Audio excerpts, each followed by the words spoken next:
Let's start with Hare Krishna Mahamantra. Hare Krishna, Krishna Krishna, Hare Hare. Hare Ram, Ram Ram, Hare Hare. Hare Krishna, Krishna Krishna, Hare Hare. Hare Ram, Ram Ram. Hare Krishna, Krishna Krishna, Hare Ram, Ram Ram. Let's do some Radha Jap. Radha, Shri Radha, Radha, Shri Radha, Radha, Shri Radha. We are reading Bhagavad Gita as it is by His Divine Grace, A.C. Bhaktivedanta Swami Prabhupada, Founder Acharya of International Society, Krishna Consciousness. We are in chapter 10, text 31. Of purifiers, I am the wind. Of the wielders of weapons, I am Ram. Of fishes, I am the shark. And of flowing rivers, I am the Ganges. Let's read the purport. Of all aquatics, the shark is the one of the biggest and is certainly the most dangerous of man. Most dangerous to man. Thus, the shark represents Krishna. So you see, everything, what is best is representing Krishna. That's what they are trying to say. Let's move to text 32. Of all creations, I am beginning and the end, and also the middle, O Arjuna. Of all sciences, I am the spiritual science of the self, and among logicians, I am the conclusive truth. Yes.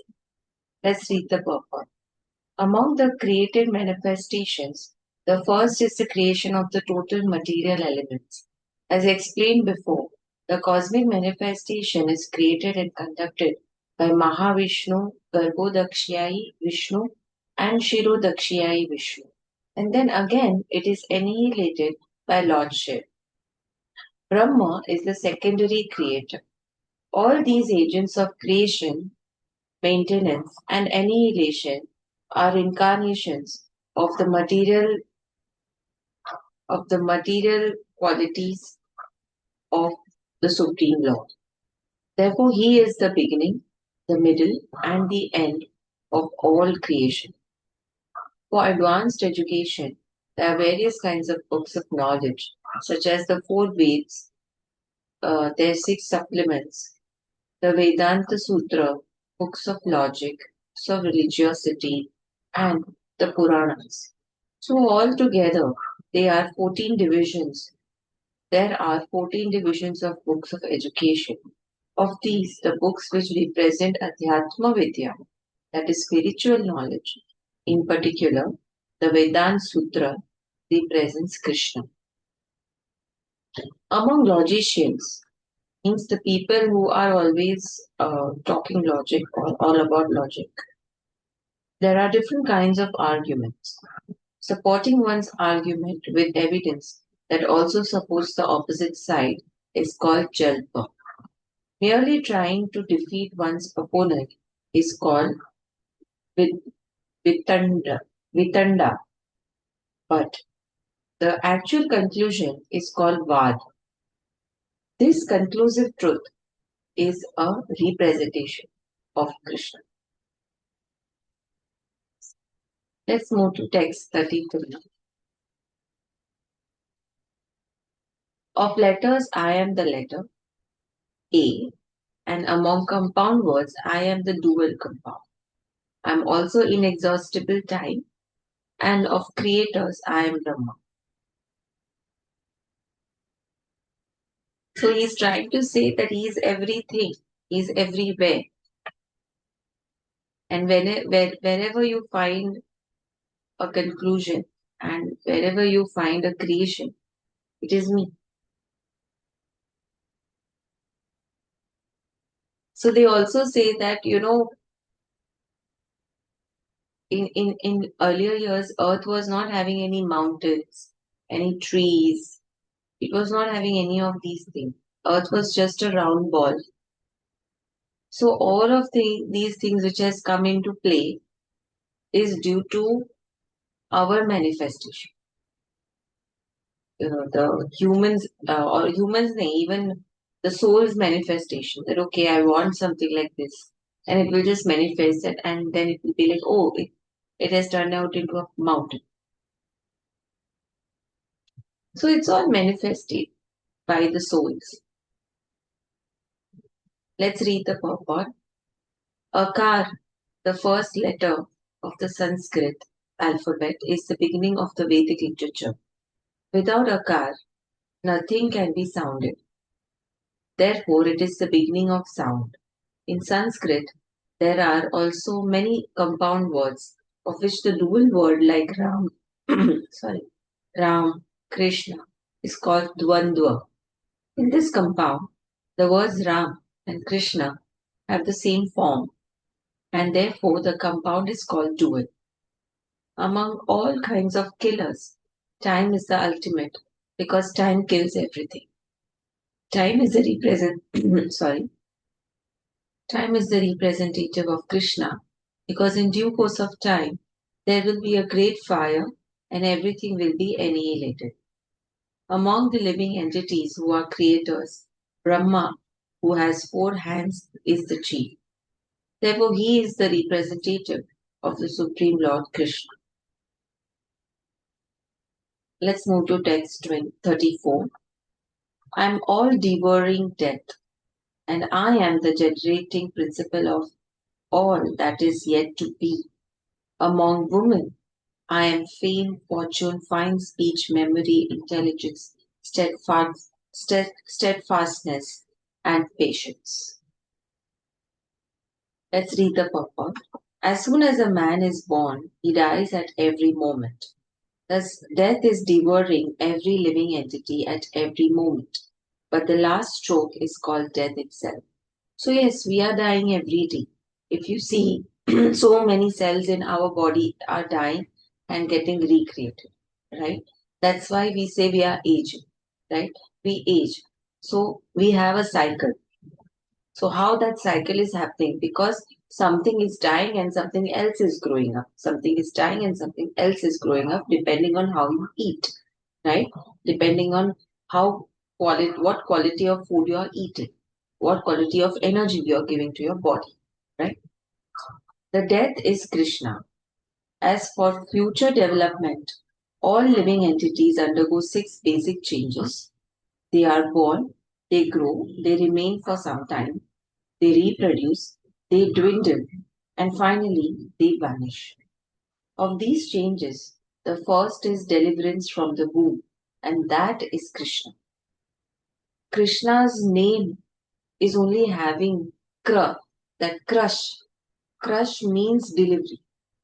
Like you are pushing yourself out of something which is holding you and uh, to come into the new world. The word itself means this. The first generation is the beginning of all future activities. The 7 opulences listed, that is fame, fortune, fine speech, memory, intelligence, steadfastness, and patience, are considered feminine. If a person possesses all of them or some of them, he becomes glorious. If a man is famous as a righteous man, that makes him glorious. Sanskrit is a perfect language and is therefore very glorious. If after studying one can remember a subject matter, he is gifted with a good memory or smriti and the ability not only to read many books on different subjects but to understand them and apply them when necessary is intelligent, medha, another opulence. The ability to overcome unsteadiness is called firmness and steadfastness, that is dhriti. And when one is fully qualified, yet is humble and gentle, and when one is able to keep his balance both in sorrow and in the ecstasy of joy, he has the opulence called patience, that is shama. Yes. So it is very difficult to get these. So these are the opulences that we are also gifted with somewhere or the other, and we don't recognize them as opulence. But imagine in Bhagavad Gita, they have mentioned opulences in this way. It is not material, it's not physical or material things only. These things, fame, fortune, fine speech, memory, intelligence, steadfastness, and patience, is going to bring you ahead of time, ahead of everything. And it is going to earn you a lot of material comforts, other opulences. But at the same time, it's going to also, this one of these abilities is going to also help you um, serve the human race in some way or the other. Let's move to text 35. Of the hymns in the Samved, I am the Vratsam, and of poetry, I am the Gayatri. Of months, I am Margashish, that is November and December. And of seasons, I am flower bearing spring. Let's read the book. It has already been explained by the Lord that amongst all Vedas, he is the Samved. The Samved is rich with beautiful songs played by various demigods. One of these songs is the Vratsam, which has an exquisite melody and is sung at midnight. In Sanskrit, there are different rules that regulate poetry.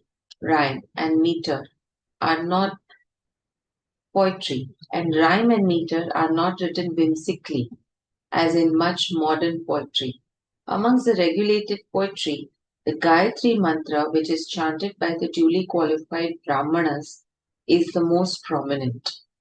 The Gayatri Mantra is mentioned in the Srimad Bhagavatam.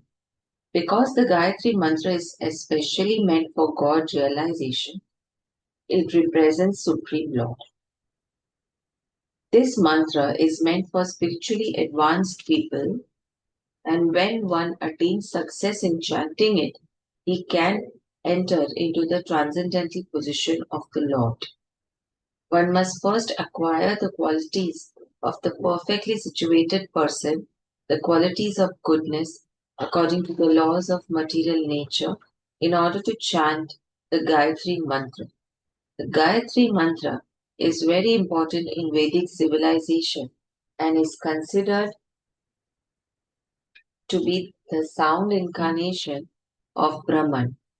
Brahma is its initiator and it is passed down from him in disciplic succession. The months of November and December is considered the best of all months because in India, grains are collected from the fields at this time and people become very happy. Of course, spring is a season universally liked because it is neither too hot, neither too cold, and the flowers and the trees blossom and flourish.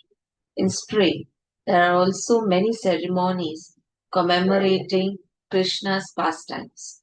Therefore, this is considered to be the most joyful of the season, and it is the representative of Supreme Lord Krishna.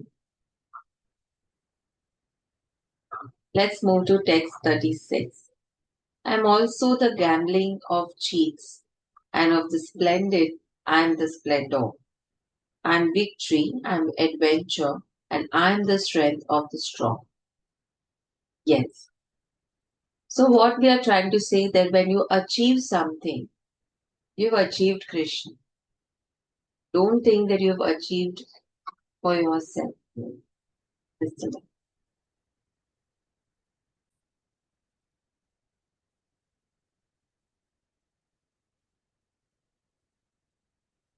Let's read the purport. There are many kinds of cheaters all over the universe. Of all cheating processes, gambling stands supreme and therefore represents Krishna. As the Supreme, Krishna can be more deceitful than any mere man. If Krishna chooses to deceive a person, no one can surpass him in his deceit.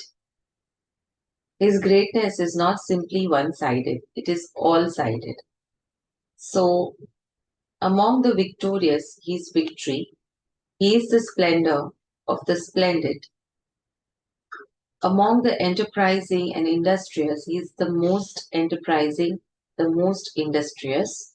Among adventurers, he is the most adventurous. And among the strong, he is the strongest. When Krishna was present on earth, no one could surpass him in strength.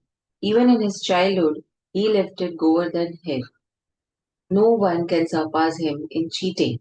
No one can surpass him in splendor. No one can surpass him in victory. And no one can surpass him in enterprise. And no one can surpass him in strength. Let's move to text 37. Of the descendants of Vrishni, I am Vasudev.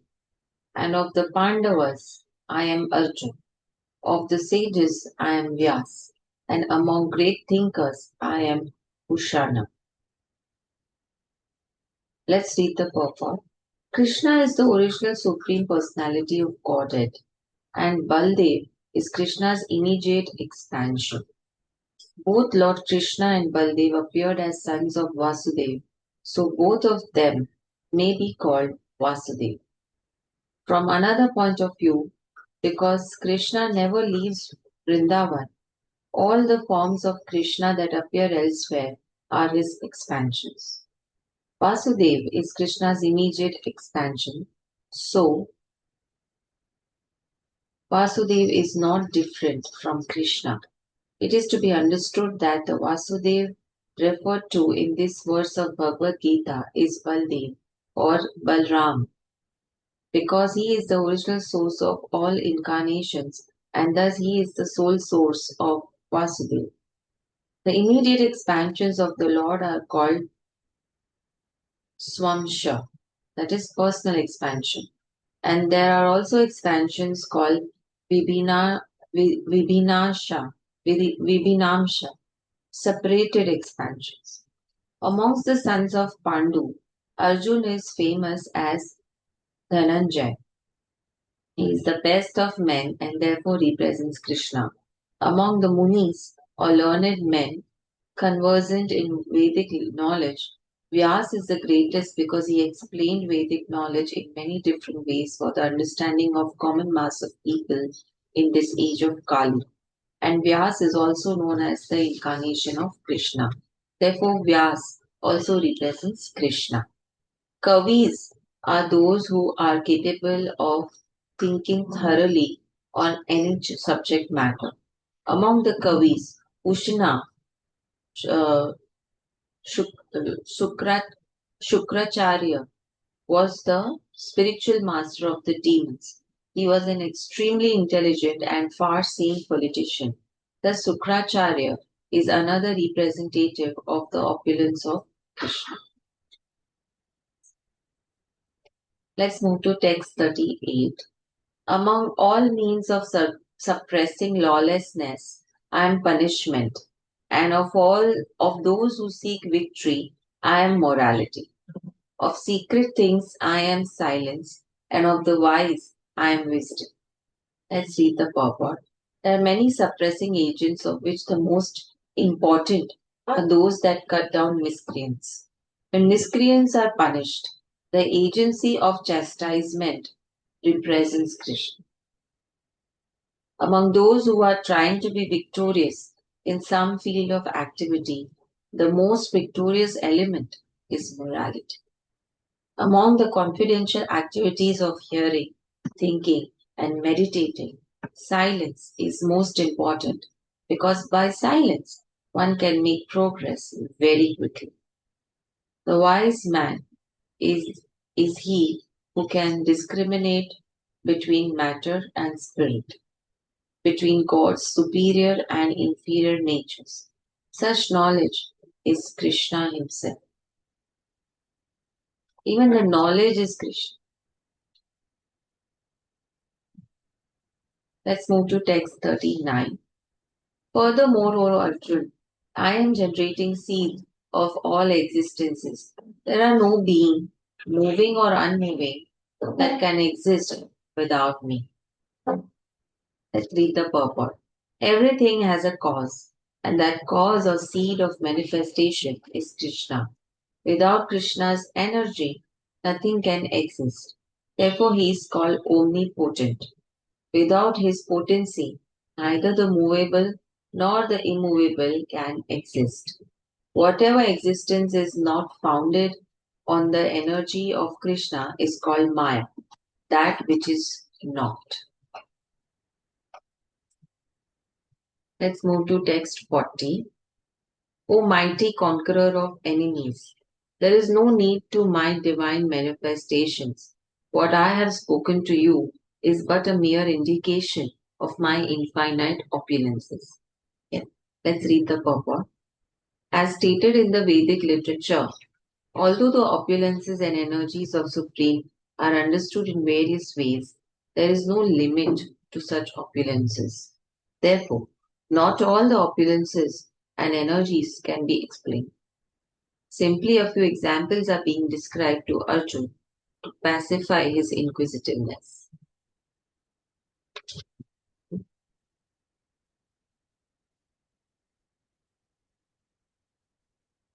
Let's move to text 41. Know that all opulent, beautiful, and glorious creations spring from but a spark of my splendor. Let's read the purport. Any glorious or beautiful existence should be understood to be but a fragmental manifestation of Krishna's opulence, whether it be in the spiritual or material world. Anything extraordinarily opulent should be considered to represent Krishna's opulence. Let's move to text 42.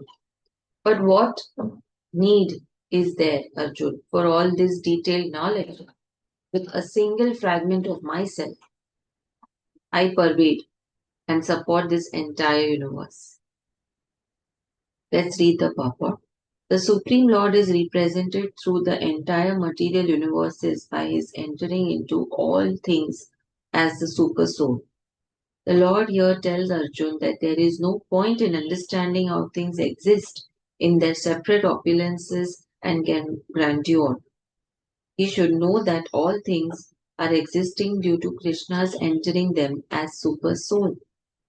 From Brahma, the most gigantic entity, on down to the smallest ant, all are existing because the Lord has entered each and all and is sustaining them.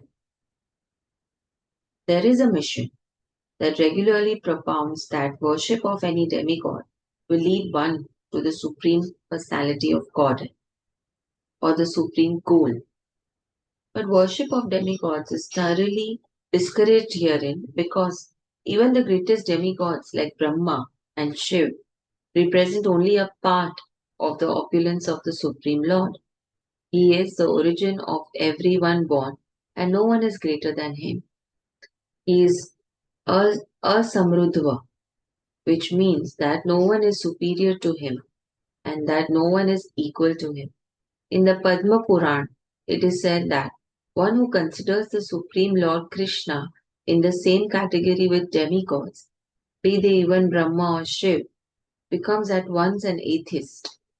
If, however, one thoroughly studies the different descriptions of opulences and expansions of Krishna's energy, then one can understand without any doubt the position of Lord Krishna and can fix his mind in the worship of Krishna without deviation. The Lord is all pervading by the expansion of his partial representation, the Super Soul, who enters into everything that is. Pure devotees, therefore, concentrate their minds in Krishna consciousness in full devotional service. Therefore, they are always situated in the transcendental position. Devotional service and worship of Krishna are very clearly indicated in this chapter in verses 8 through 11. That is the way of pure devotional service.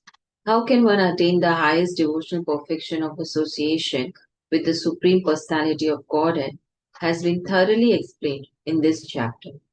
Srila Baldev Vidyabhushana, a great acharya, a disciplic succession from Krishna, concludes his commentary on this chapter by saying, Yat Shakti Leshat Suryadya bhavanti ati ugra tejasa yad amshena dhratam vishvam sa krishno dasham dashame dashame chatye rachate. From the Lord's From the Lord Krishna's potent energy, even the powerful sun gets its power. And by Krishna's partial expansion, the whole world is maintained. Therefore, Lord Krishna is worshipable. Thus end the Bhakti Vedanta purports to the 10th chapter of the Srimad Bhagavad Gita in the matter of opulence of the absent. Yes. Let's end here with Hare Krishna Mahamantra. Hare Krishna, Krishna Krishna, Hare Hare, Hare Ram, Ram Ram, Hare Hare. Hare Krishna, Krishna Krishna, Hare Hare, Hare Ram, Ram Ram, Hare Hare. Let's do some Radha Ja. Radha, Shri Radha, Radha, Shri Radha, Radha, Shri Radha.